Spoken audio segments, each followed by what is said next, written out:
Hi everybody, welcome to the Planet 46 Comic Show. I'm Matt Price, I'm here with Kyle Roberts. Kyle, it's a big week, what else going on? That's right, Green Arrow is a hit, Spidey gets superior, and Batman goes on tour. All that and more this week on the Planet 46 Comic Show. That's right, so first up, and you didn't know we were going to have all that, all the emotions. It was a lot of, that was very exciting. Okay, anyway, first up, Arrow, giant hit on TV. Yeah, exactly. Wednesday's premiere of Arrow, based on DC Comics' Green Arrow, became the most watched show on the CW in 3 years with over 4 million viewers, 4.02 million.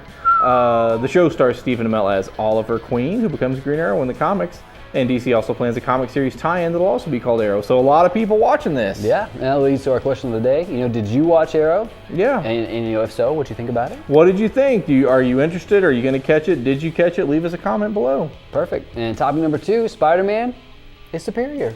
Yeah, Marvel has announced a new chapter in the Spider-Man saga with the new series Superior Spider-Man that's launching as part of Marvel Now in January. It's a new ongoing series by the creative team of writer Dan Slott and artist Ryan Stegman.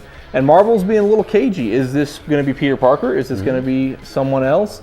Here's what Dan Slott had to say. There may be a new Spider-Man here doing things in a new and different way, but you're going to see the Spider-Cast reacting to this. He said that on Marvel.com. So it's probably not Umberto, but... or is it? Are you talking about the artist? Who are you talking about? Yeah, Umberto Ramos drawing. He will be drawing. So Ryan Stegman's doing the first arc. Umberto's going to come in and do some arcs later on. So we're starting off with Ryan Stegman, who you've seen on Scarlet Spider, stuff like that. So he's also really good. Cool.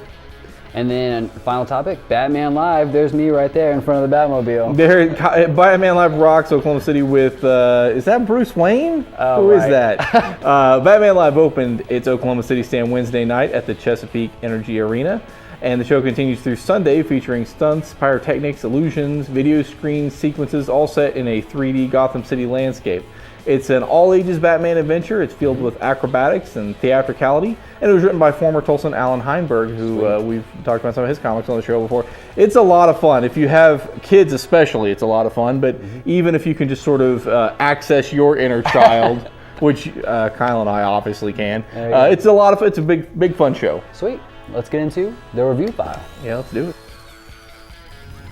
First up, Uncanny Avengers #1. Well, what do they think? They're just going to add Wolverine to this and they could go ahead and call it Uncanny? Yeah, well, it's sort of after the end of Avengers vs. X-Men, right? You have the Avengers and the X-Men sort of working together on one team. So it's Uncanny Avengers. Former Oklahoman John Cassaday returns to monthly comics with Uncanny Avengers #1. It's the kickoff of the Marvel Now initiative. I think Cassaday's been missed, and he's really back to form here, compellingly crafting this tale of a new Avengers team that's formed in the wake of Avengers vs. X-Men. Rick Remender, most recently of Uncanny X-Force, is the writer, and he has an interesting lineup of Avengers and X-Men working together to stem the tide of anti-mutant feeling. With Professor Xavier and Cyclops not in position to make the most of carrying out Xavier's dream of peaceful mutant-human coexistence, Captain America is looking for a new hero to be the standard bearer for mutant kind. So he recruits Havoc, Cyclops' brother, to lead the new team, which will find itself up against one of Marvel's deadliest villains in short order. So this is going to be a really good series. It's kind of Marvel's maybe flagship right at the moment. We'll see how it continues to go, but that's a really good creative team. Interesting things happening. Sweet. Next up, Batman #13. This is by Scott Snyder and Greg Capullo, and the Joker returns in Batman 13. It's the first part of the Death of the Family, and I'm calling this an instant classic. It's moody, it's creepy, it's dark.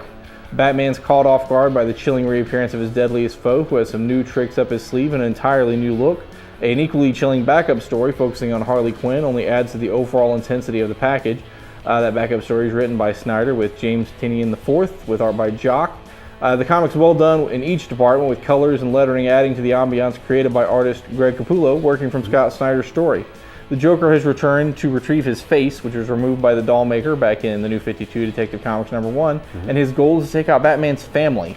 The Joker says Batman's allies have made him soft, so he's going to kill them all, so the city can have the Batman it deserves. Snyder and Capullo have started this crossover strong with a Batman story that is truly unsettling. All right, and then finally, Batgirl #13. Yeah, this is Gail Simone and Ed Benes, Batgirl 13. It's marketed as a prologue to Death of the Family with a special die-cut cover. And it is, but just so fans don't get too up in arms, the part that directly ties into Death of the Family is about a page. But still, it's a well-done issue. Batgirl faces off against Nightfall in an action-packed story drawn by Ed Benes. Nightfall's an intriguing new villain to Batgirl's rogues gallery. The rich, privileged Charisse Carnes faced a tragedy not unlike Bruce Wayne or Dick Grayson, but her reaction to it sent her to the opposite end of the spectrum. Also, James Gordon Jr., who we saw put to use so well in Scott Snyder's Detective Comics, continues to lurk in the background of Barbara's life here, with obviously more to come there, I would assume, as well. Cool. What's your pick? I'm going to go with Batman. Some good stuff to read, but Batman was a really great kickoff, kind of going to be a high mark, I think, of the year. So Sweet. I'll go with Uncanny Avengers. All right, another good one to read. So, hey, everybody, thanks for checking it out. We'll be back next week with more comic book and movie news. So, for Kyle Roberts, I'm Matt Price. Thanks for watching.